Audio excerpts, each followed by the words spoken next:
jack position is we've been able to play is working out for you. Just what do you feel like as an athlete this position, this scheme is allowing you to do this year? I would say this year as an athlete, it allows me to show my versatility. It allows me to show that I could drop in coverage. It allows me to show I could play off the edge, play in the box. It just shows one player's versatility and now shows that I'm just one-dimensional. You're one of the 50th guy we've asked this question, but it just seems like the way Knowles instructs us, everybody is on the attack. Just compare the way you think on a football field now to the way you might have been thinking a year ago. How much has that changed just because of the way that Coach Knowles schemes us up and teaches you guys? I'll say now we're just on attack, trying to play offense on defense, and everything is right now. He wants to take out the thinking of it and just do your job. Javontae, can you feel it on the field when you guys are, like you said, in attack mode, playing, dominating like you did against Iowa? Yes, you can feel it tremendously because once the whole defense is going and everyone has energy, then it's just like a big wave and everybody looking at each other let's go. How much does an early turnover like Tanner got, or maybe an early sack, start that feeling for you guys? Well, I mean, that play right there, it really sparked it early. It's it showed all right, we're coming out the gates fast, and now let's continue to roll with it. Do you have a preference, 2-point, 3-point stance, where you prefer playing out of?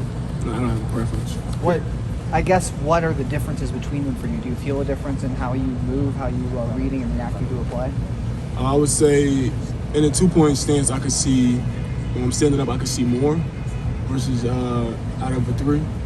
But then out of a 3-point stance, you're also probably able to get off the ball faster. Is it challenging balancing both that defensive end role and that jack role? Not really. It's not really that challenging. Really, what Coach Knowles tries to do is he tries to be the best teacher he can be. So when we're in practice, we're asking questions. He's questioning us on everything, just trying to make sure we know what to do in any type of situation. Do you have to go between different position groups to kind of learn those different positions? No, not at all. Javontae, what are meetings like this year compared to last year in that defensive line room where you guys, clearly, Zach seems to be playing on a different level. You do too. You know what I mean? What are those meetings like now? Are they fun? How have they changed with Coach Johnson? I'd say the meeting room, what had changed about it is it's more leadership.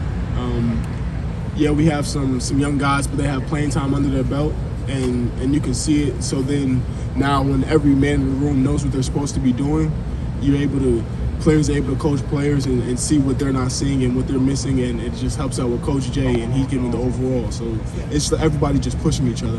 You kind of touched on this a bit ago, but you feel like now when you're out there on the field, y'all are having an effect. You know what I mean? You understand what I'm saying on the offensive line, the quarterback, et cetera. How does that kind of show up as the game goes on? I would say as long as we keep coming and keep fighting and pushing, that someone's got to know, all right, they're not going to let up. It's just I would say this year it's just we've been like a pack and just relentless. Yeah. Who's the leader of that pack? In terms of relentless, without naming yourself. When it comes to it, I would say there really is no direct leader, because we all know what we have to do, and if one person's letting up or slacking a little bit, then it's the whole group looking like, come on, man, let's go. We got to go. Coach Knowles said earlier this week that when he got here, when Teron Vincent bought in, then it felt like a lot of the rest of the defense kind of came along with that. Why does he have that sort of influence? I say I love Teron Vincent. That's my guy. Just a lot of juice. Teron Vincent's a guy that may not get a lot of praise on the tape or anything, but when you're really watching it and you're seeing what he's doing, it's like yeah. Are you seeing more of that this year? That influence, that impact he has on the game? I would say we've seen it last year too, but then now that he's there, yes. Javontae, for you personally, is this how would you describe it? Is this like a breakout year for you? You have 3 sacks, 5th-year senior. How would you describe for you personally so far? Is this like a breakout year for you? I mean, I really don't look at it that way. I've just been, since I've been here the whole time, if things not going well, just keep my head down, keep working, and keep going. I just know that God has a plan, and I'm just going to follow the plan. What's for me. If things go bad, you just got to keep following the light, no matter what. How would you describe a Jim Knowles defense, playing in a Jim Knowles defense? I know there's a lot of facets to it, but how would you describe it? I'd say a Jim Knowles defense is strategic, fast, and physical. A lot of downhill. Do you think there's something that's clicked for you this year that's maybe enabled you to be more productive than in years past? I think I'm just more comfortable in putting in more work when it comes to watching film and analyzing everything and breaking down everything is coming more faster now. Javontae, when Jim came in, slaps the playbook down, and you start looking through it, and you're seeing the differences between his playbook and what you guys were running last year, would you have thought, okay, when we're going in the Penn State game, we're going to be the number 2 rated defense in the country? I mean, we see what he was able to do last year with Oklahoma State and bringing him in, where we're like, well, hopefully, not even hopefully, well, this is what it's going to be for us. I mean, we have the athletes, we got the talent, we have the skill. Now let's all put it together and let's shoot to be number 1. Is there anybody that maybe is just a little shocked that you guys are in the position that you're in heading into the Penn State game, or is this like completely as expected? I feel like going through spring ball and the summers and all the work we've put in, I feel like this is expected. You know, y'all, a lot of people think this is, I mean, you look on paper, this is maybe the best offense y'all have gone against yet this season and stuff. Or is there any worry about maybe having some, not faults, but maybe being a little overconfident based on how things went like last week, for example, against the worst defense in major college football right now, Iowa and stuff. Where do you think y'all's level-headedness is, Javontae, about this challenge on Saturday? Can you ask the question one more time? Well, in other words, y'all haven't played against a really great defense, at least on paper, or offense, at least on paper, so far this year. If you look at the stats, Penn State's right in there in like the top 40 or whatever of the country and stuff. Is this the biggest challenge y'all faced yet, you think, about this revamped defense?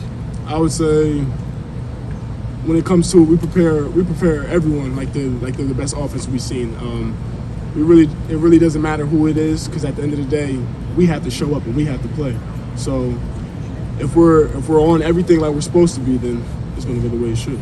Were you at the Penn State game and travel for that game? No, I missed that one. Going back to the jack position really quick, there's coverage responsibilities tied in with that, right? Mm-hmm. Have you had to drop into coverage at all this year? I don't know how you got to watch you have to play, obviously. Is that something you've had to do? What is that something you've done before? Like dropping coverage? Yeah, Yes. in previous seasons. Yeah. Oh, you have? Mm-hmm. When did you do that? I know in our previous defenses, we've always had a couple of packages where Amos drop. Okay. Is that something you enjoy doing, something you feel you excel at, maybe being a surprise guy to drop into coverage, maybe confuse a quarterback? I think so. What are some of the challenges that come with that? Some of the challenges that come with it, I would just say it's really just all about how fast you read things. Like seeing if it's run or pass, what is the situation, who's in the boundary and all that. That's all. Do you like that? We talked about it a little bit earlier. Do you like dropping back? Yeah, I do, but I do like to get off the passer too. Yeah, I was going to say, it's kind of like a sweet and sour there a little bit. Yeah. Coach Knowles has said a couple times that there's more to this defense, and that you guys you start working on things a couple weeks ahead of time, maybe before you get to it. So, how much excitement is there, I guess, for yourself or the rest of this defense about you're having this success, but there's like more to attack with that is coming that we haven't seen yet, and people haven't, teams haven't seen yet? I would say we do everything early, put everything in early so we can get a feel for it, like maybe summer, and then when it comes down to it, and you get into the season and whatever he feels like he wants to pull out and use, then it's not new. It's you have an experience at it. So when it's time to go, you can just be like, oh, I don't know, it's nothing.